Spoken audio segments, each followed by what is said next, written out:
In order to build this $750 AM5 based gaming PC, I had to go with a bunch of parts that I've never used before. I'm really glad that I did though, because not only is this actually an affordable DDR5 system that you can literally copy today, but it also cranks out some serious price to performance value.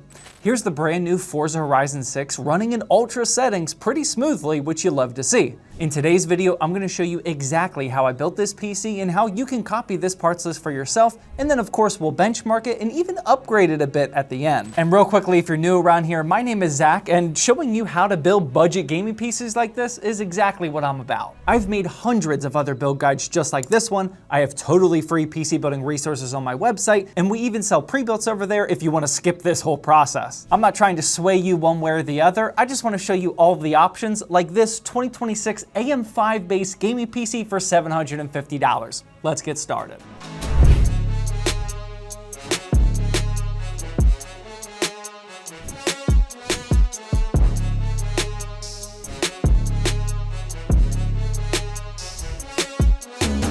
Now, I'm not gonna lie, I used a small cheat code to achieve this ultra price to performance level, and that's the CPU, motherboard, and RAM combo. I'll tell you about this combo in just a bit. Speaking of getting good performance, have you ever noticed your gaming PC slowing down after a long time? There's a chance it's just dirty and not getting the airflow that it needs to stay cool, especially with older machines. Once the heat sinks and fans get clogged with dust, temps shoot up and clock speeds go down. I never recommend you use canned air because I literally fried a motherboard that way, and they're expensive over time. So lately I've been using this Fanttik B10 Pro Max. It's basically a rechargeable electric air duster. It's super convenient, just grab it and blow. It's great for PC cases, radiators, keyboard gaps, graphics cards, anywhere that dust hides. An underrated feature is when you have something like this, you're actually motivated to use it more often so your PC stays nice and clean. Fanttik is running a Father's Day promotion right now and even launched a limited edition color. Grab one for yourself and maybe for your dad too. I'll leave the links and this juicy discount code down below.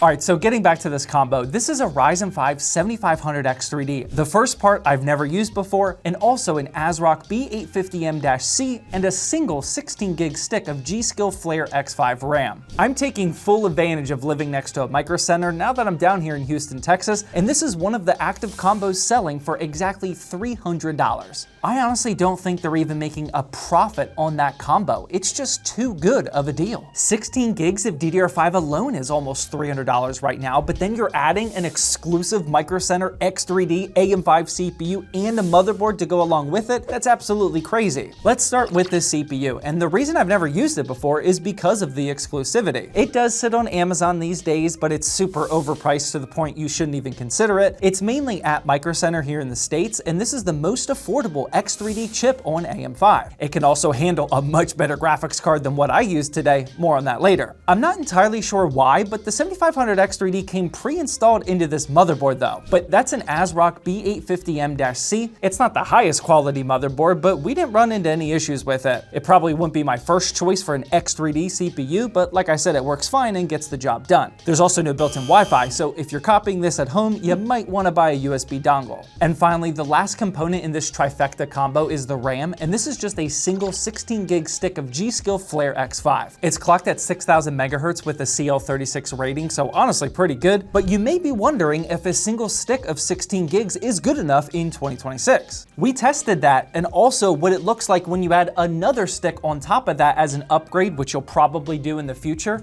Honestly, the results are extremely surprising, but we'll get to that in just a bit. Now, I do want to call myself out here real quickly since it's been an extremely long time since I installed just a single stick. For whatever reason, I installed it into slot number 1 on the motherboard. I think that's how it used to be for older motherboards, but these days, if you just have one stick, that should still go in slot number 2. We moved it right after I built it, just as a heads up, and whenever you do upgrade one day, just put the additional stick in slot number 4 like normal, and you'll be all set. But let's move away from this combo now, and the next part up is the SSD. We all know that SSD pricing is a nightmare right now, so for a $750 build, I didn't want to sacrifice all my budget for a 1TB drive. I settled on this Timetech Gen 3 512GB NVMe, which was literally the cheapest NVMe I can find on Amazon. For $85, it's actually quite good compared to the other options available, but obviously that's disgusting pricing compared to what they were a few months ago. If for whatever reason you're watching this video a year or two later, please don't settle for a half a terabyte drive. We're just living in some tough times right now, man, and hopefully things get better soon. Next up, we have the power supply, and I told you a couple videos ago that the Raid Max Cobras were coming with me down to Texas. This is a Tier C 650 watt ATX 3.1 unit with that signature Pice typo on the box. This is all we need for our GPU, and honestly, probably the next upgrade after that. These usually sit on Newegg for $40, but I bought quite a few of them when it was on sale down to $35. I do not think you can beat this value on the new market. After that, we have the case, and this is the brand new Lian Li Vector V150 INF. This one wasn't actually on my radar since it launched while we were actually moving. Thankfully, Lian Li still sent this out for me to check out, and I'm glad that they did. This isn't sponsored or anything, by the way. I didn't have to pay for it, but I am going to include the $85 that you would have to pay for it if you're copying this build in the final parts list, just as a heads up. But yeah, this case honestly works quite well for this build since it includes the 3 pre-installed ARGB fans, and it's also micro ATX, which is what we want for this motherboard. Now, the front panel is definitely the make or break area of this case. This is a 4mm thick tempered glass panel with an infinity mirror RGB design, and these case fans kind of stick out here like an old school speaker or something.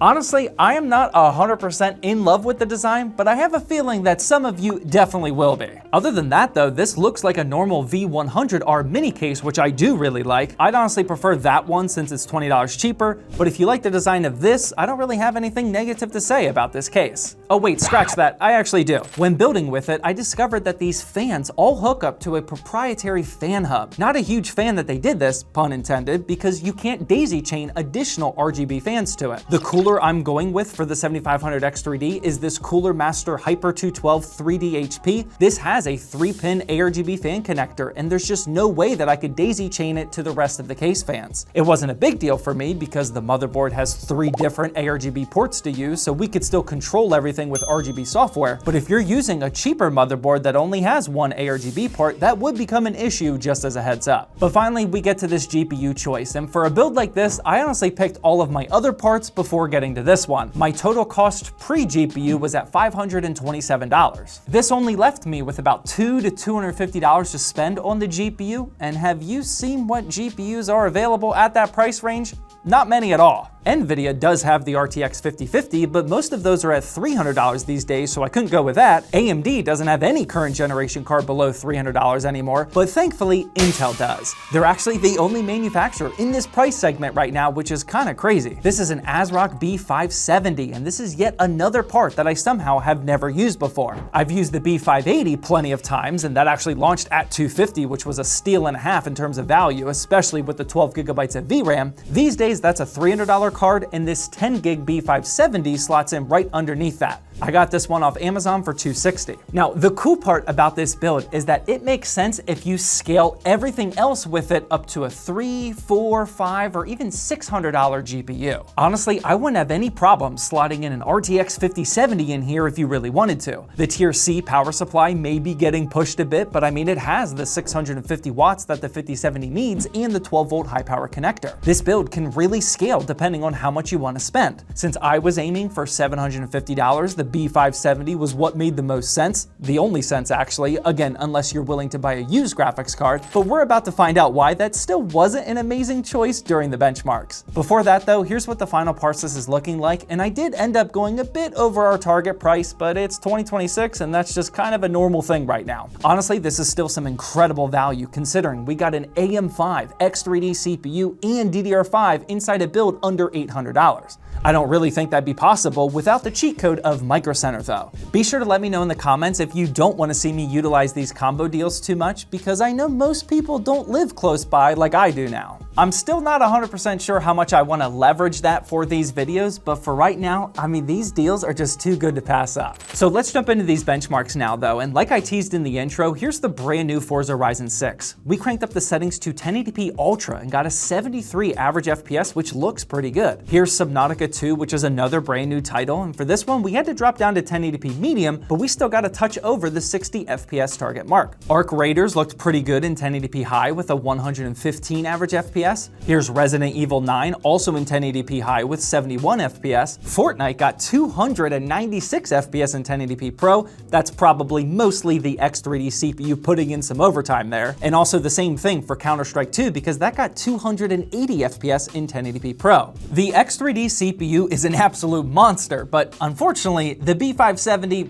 really isn't. Don't get me wrong, these are still impressive benchmarks for this build price in 2026, but some of these benchmarks show that we're kinda holding back the X3D CPU with a little GPU bottleneck. A GPU bottleneck is perfectly fine though, because that's usually where you want one. It just kinda feels like we aren't fully unleashing the beast with this sort of configuration. Now, I was definitely interested in that single stick of RAM though, because I feel like most other people will wanna upgrade that with another 16 gig stick as soon as they can. You actually don't really need to though. With 32 gigs of RAM, Forza Ryzen 6 still got 73 FPS. Subnautica 2 still got 63 FPS. Counter-Strike 2 actually got 2 FPS lower, but that's of course just margin of error. And in Hogwarts Legacy, which is usually a RAM-heavy game, that got 76 FPS with 16 gigs of RAM, and also 76 FPS with 32. This tells me that the system isn't even being affected by the RAM capacity, more than likely because we're just in 1080p with the B570. That RAM upgrade would probably be more important if you go with a better GPU or upgrade it later, but for right now, it's honestly just not needed. Well, for gaming exclusively. Having 32 gigs is still definitely valuable if you want to do some multitasking or productivity work. Regardless though, the price to performance of this AM5 build is pretty unreal for 2026. This is a tough one to copy without a micro center nearby, but if you've been debating about making a really long drive one weekend for one of those combo deals, let me tell you right now, that is absolutely worth it because this CPU, motherboard, and RAM at $300 is Value City. What's also Value City is this other build I did a couple of weeks ago. The video for that is up on the screen right now.